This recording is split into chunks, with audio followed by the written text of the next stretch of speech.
مرض می تبدیق شو په درېیمه درجه کې د دې مرض دپاره لټوم حکیمان علاج کوم د ځان رحمات په دې امید یم چې ټول به روغ جوړ او خوشحاله سیمه چې کومه ده د خیبر پښتونخوا د چرسدې اوت منزو سیمه ده نو لکه څنګه چې تاسو ته پته ده د چرسدې چې کومه ګوړه ده هغه ډېره مشهوره ده راځئ چې لاړ شو د نږدونه وګورو چې دا ګوړه چې کومه ده څنګه تیاری دلته ورځم یو چاچا ناست دی په دې کاټ باندې چاچا السلام علیکم موږ درتلی شو اجازت دی چاچا څنګه یې خیر دی ژوند جوړ دی شکر دی برابر یې نوم دې څه دی بختیار نو ماشاءالله ویښتان دې سپین دي خو د زړه نه ماته ډېر ځوان ښکاري نو دا کمال د دې د چرسدې د خوږې ګوړې دی که نه ګوړه خوند درکوي خپله یې خورئ خورم که لږ دا راته ووایي هلته به مونږ بوځې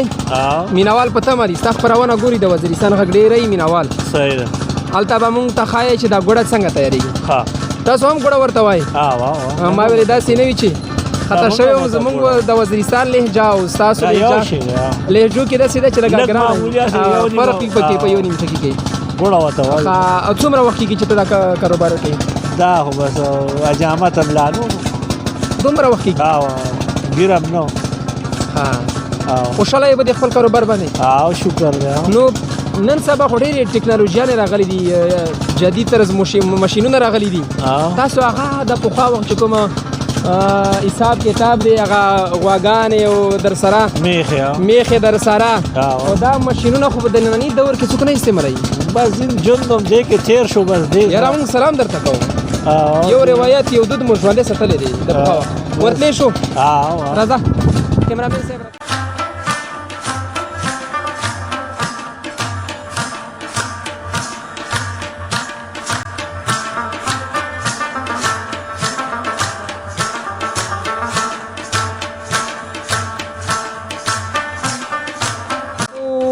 اوس راننوتو هغې ځای له چېرته چې ګوړه تیارېږي کیمرامین صاحب ته دلته راشه د چرسدې خواږه ګوړه ډېره خوږه ګوړه ده چاچا لږ رانږدې شه هسې داسې نه وي چې دې ته تاسو څه وایي کړی دې کړی ته چې ور ونه غورځم که دې ته زه ور وغورځېدم نه ګورې بیا د دې نه خرابه مې د راوتو دغه خو به ډېر شم خوږ نه مرګ خطره ده پکې دا هلته شربت کېږي شربت هلته ګانې شربت دلته راځي د ګانو چې کوم شربت یې دلته راځي دلته پخېږي دغلته پخېږي دلته بیا چکې کېږي دلته څنګه چکې کوو راوغورځو نو بیا یو وخته بل وخته ټوپ کړو نو بیا چکې او دا چې کومه ده دا اوس تیاره شوې ده دا تیاره شوله دا بیخي تیاره نو په دې بازارونو کې چې کومه ګوړه مونږ وینو هغې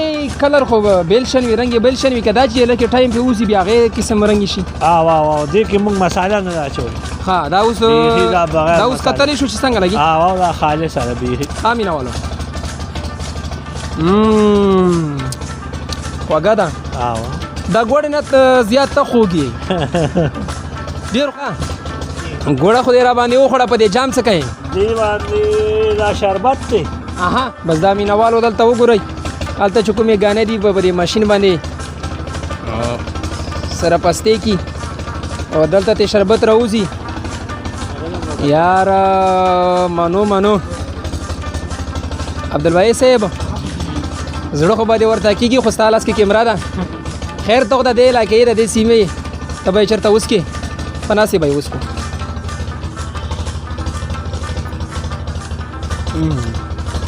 مینهوالو دومره خوند کوي خو څه ووایم بس الفاظ نشته را سره د چرسدې خاوره خوږه ده خلک یې خوږه دي ګوړه یې خوږه ده شربتونه یې خوږه دي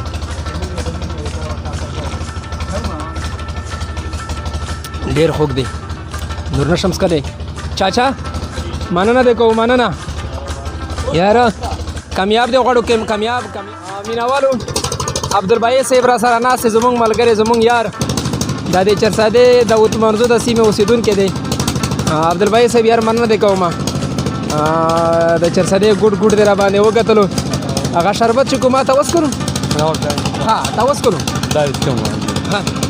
دا مهال ډېر مینوال ګوري د وزیرستان غږ په شیشه باندې. جی جی. څه پیغام ورکول غواړئ؟ پیغام خو به زه ستاسو ډېره شکریا ادا کوم چې تاسو راغلئ چارسدې ته. امین بھائی پیغام خو به زه دا ورکړم چې بس پښتون چې هر ځای کې یو دی، مینه محبت پکار دی، ورورولي پکار ده.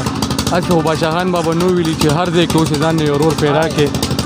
نو زه ستاسو هم ډېر شکرګزار یم چې د عمر مصروف په ټایم کې دلته راغلی چارسدې ته. او موږ به کوشش کوو چې ستاسو مېلمستیا پوره وکړو.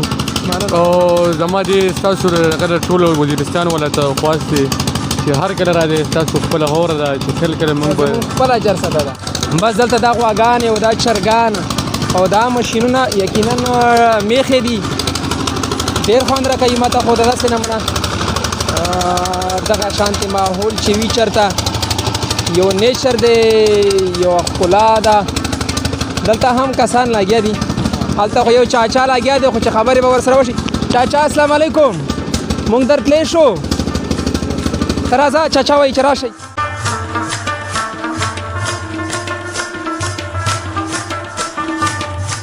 چاچا السلام علیکم. په خیرونه په خیرونه، ژوند جوړ دی؟ نو چې ونه سوځېد په دې اور باندې څه کوې؟ دا اور به نه ګوړه پخو. دا ګوړې پخول ستا دا ځای کې ګوړه پخو. چاچا څومره وخت کېږي چې دې کار کې ورته مصروف یې؟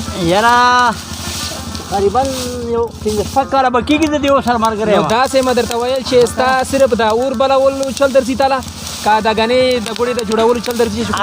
هر څه راځي، د ګوړو چل هم راځي، ګني هم ورکوم، هر څه ورکوم. نو ما ویله چې یو فرمایش به وکړو.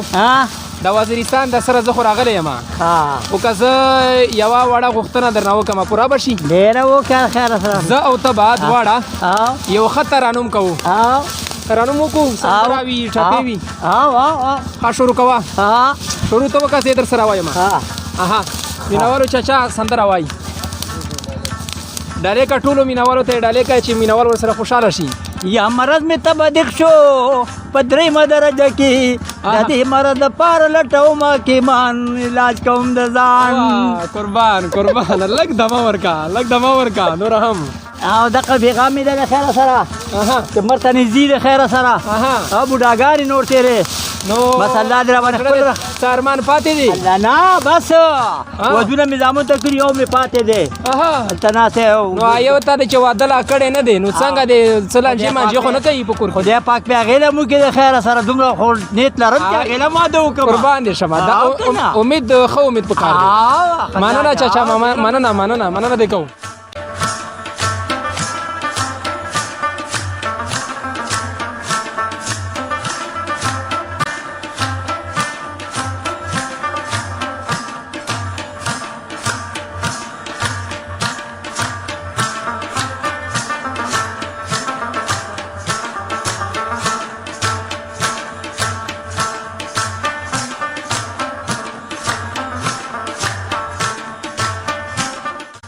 دا د چرسدې ښکلاګانې دي او دا د چرسدې رنګونه دي. دلبایي ځه راځه چې د چاچا ته ورشو، په اخر کې اجازه ترې واخلو که نه. میخې هم ولاړې دي هلته، هسې داسې نه وي چې راخلاصې شي خراب مو کړي. چاچا ډېره ستړې ډډه دې ولګوله، هسې یوه خبره مې کوله. تا ته پته ده چې زه د کوم ځای نه راغلی یم د وزیرستان د سره. هغه یو بل چې کوم چاچا دی ستا ملګری چې د کوم د اور د بلولو ډیوټي تا ورکړې ده، هغې نه مې خواست وکړه چې زما به څه مېلمستیا ته وکړي. ده ویل چې زه هر قسم مېلمستیا ته تیار یم. ما ورته وویل چې یو سندره راته ووایه، په مخکې راته ووایه. نو زه ورته به یو څو ټپې وکړو. ما له خو ټپې زوی نه راځي، یو شی خو به درځي. نه هغه هلک به در سره وکړي. د بابا طرف ورکوله. مننه عبدالباقي صاحب، مننه یې کوو. نور بل بیا هم تیار دي، در به کېږي انشاءالله. صحیح ده یار، زما سره خو الفاظ نه چې شکریا پرې ادا کړم. بابا وایي چې دا په تحفه کې در سره یوسه، او نور تیاریږي بیا به نو نور هم تیاریږي. دوی وایي چې ته به وزیرستان ته در سره وړې، نو دا به زه سره ګرځوم، دا به زه خورم نه، دا به ما ایښي وي داسې به یې خورم. دا به وخورې، نور تیاریږي بیا. مننه عبدالباقي صاحب، دومره ګوډه به زه څنګه خورم؟ د خیر لږ بخورې. نو ډېره منستانه هم ډېره نړۍ مننه کوم چې ودې ګرځولم. دا چرسدې رنګونه دې راباندې وکتل. درنو مینوالو، نننۍ خپرونه تاسو کتله د خیبر پښتونخوا چرسدې اوت منزو سیمې نه. یقینا د دې سیمې خلک ما وکتل ډېر مهمن نواز خلک دي په ژوند مین خلک دي ځکه چې دا خاوره چې کومه ده دا ستر افغان ستر پښتون ستر اتل خان عبدالغفار خان باچا خان بابا وطن دی نو یقینا زمونږ ستر مشر باچا خان بابا خوږ دا خاوره خوږه ده او دا خلک خواږه دي نو مننه یک ملاقات کیږي تر بیا د خدای په امان